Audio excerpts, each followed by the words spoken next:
of night, it brings refuge, and we ran and hide by light of the moon. Hey there, welcome back to my channel. This is Chilla, aka Sochella, for those of you that are new. I actually wanted to touch on a topic that I recently introduced in one of my recent uploads, which is a poem that I recited from a poem that I actually wrote when I was like 16 years old.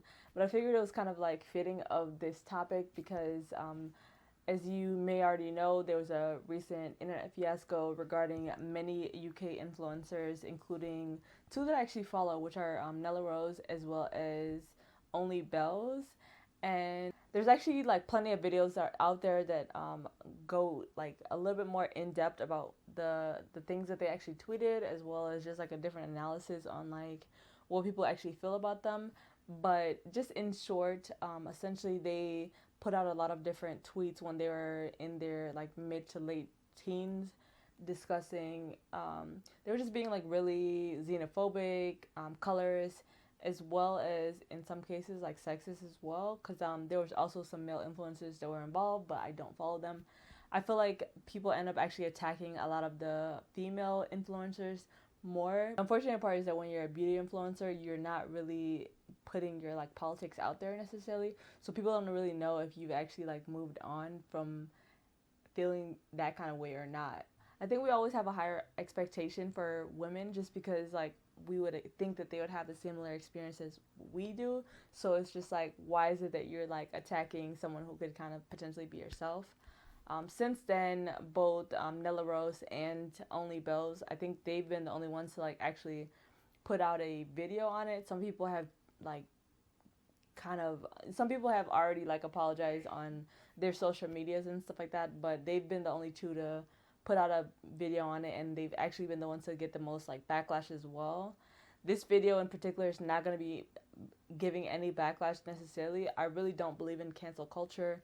I feel like people can grow from their like past transgressions, and we shouldn't hold them to their past selves. Like I typically want to give people the benefit of the doubt. Like if they tell me that they've changed, then I would assume that they've actually like grown from the situation, unless they like have shown me otherwise. I actually wanted to touch on this because they remind me of a lot of different experiences that I experienced when I was younger. As I've previously mentioned, I have been teased in my past life for being dark-skinned, and then also just for being foreign in general. And I thought it was interesting to bring up that, like, you know, not only do you experience this from like, you know, people that are American born, but people that are also like African can like be teasing other Africans. And I think Only Bells touched on this pretty well in her like apology video, but I think since then she's like put it down. So I'll just give you a quick synopsis. So essentially she was just talking about how like she picked out a certain demographic of people that she felt like she could then go and tease, so that she didn't kind of like deflect the attention away from her, because she was insecure about like many different things, whether it be like I guess her forehead or whatever the case is, and she felt like she looked like she was like a Somalian even though she's like from Burundi or something like that, and she just wanted to, you know, push that attention away from herself to other people. And yeah, I think that was a pretty spot on and honest like depiction of like what happens like when you're younger. I know for me specifically, like of just the experiences that I've been in, when I think about this like topic, I think about like two encounters in particular. For one, I think about a situation that I actually had when I was like in like middle school.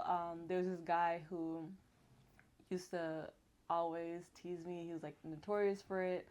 It was actually at a certain point when I ended up like fighting him because he was teasing me so much. Like I gave him like a knot in his head because I was just like so angry at the situation, like him always bullying me. Anyway, so fast forward, he actually ended up like trying to talk to me when I was like in the 8th grade, and I think this was when he was finally like coming to grips that he was like able to actually try to talk to somebody like me in a quote romantic sense. But prior to that, he was just always going with like the status quo, and he himself was also dark skinned. Another encounter that I think about actually is one that I had when I was a sophomore in high school. There was actually this girl who was, she was like Belizean and black or something like that. But nonetheless, she was like really tall, slim, and dark skinned, similar to my build. But you know, she was just a little bit like lighter than I was. So I think like that's kind of the reason why she went out of her way to deflect her like insecurities onto me as well. And it was one particular day we were in like science class or something like that, and she just randomly like just started picking on me and like going in on me. We had the same shoes, and she was just like, "Oh, this black bee is trying to, you know, she want to be me so bad, and she want to copy me or something like that." And I think it was just interesting that she went on her way to like call me a black bee and just try to like tease my dark skin, considering that she was dark skinned herself. But in that situation, thankfully, I had already come to grips of just kind of like my uniqueness and like been proud of myself that I wasn't really like absorbing all of that. I mean, obviously, I was like a little bit disappointed because I had never had any issues with her, but ultimately, yeah, I knew that she was just trying to kind of use me to kind of get in the in crowd. And surely enough, she actually ended up like, you know, hanging out with like the popular kids after that point. It didn't really do her any good, but you know, at the time when you're younger, you feel like that's kind of like all you're living for almost, you know, so you do everything you can so that you can impress certain people and stuff. And I think that's similar to people back then when it comes to like social media, is waiting for the direct gratification of somebody who is, you know, viewing your post and like reposting it or liking it or laughing at it, and it just gives you incentives to continue to actually post like similar content, so you keep on, you know, putting out vulgar stuff like that, and you know, being xenophobic, being colorist, and thinking that that's just kind of like the wave or whatever, because of the people that you've kind of surrounded yourself around. But yeah, I mean, like, it's no different. Whether, like, I know I've, like, in the past I've talked about, like, being teased, like, by African Americans, but it's honestly no different to, like, you know, Africans teasing each other, or whether it be, like, you know, Caribbean folks even.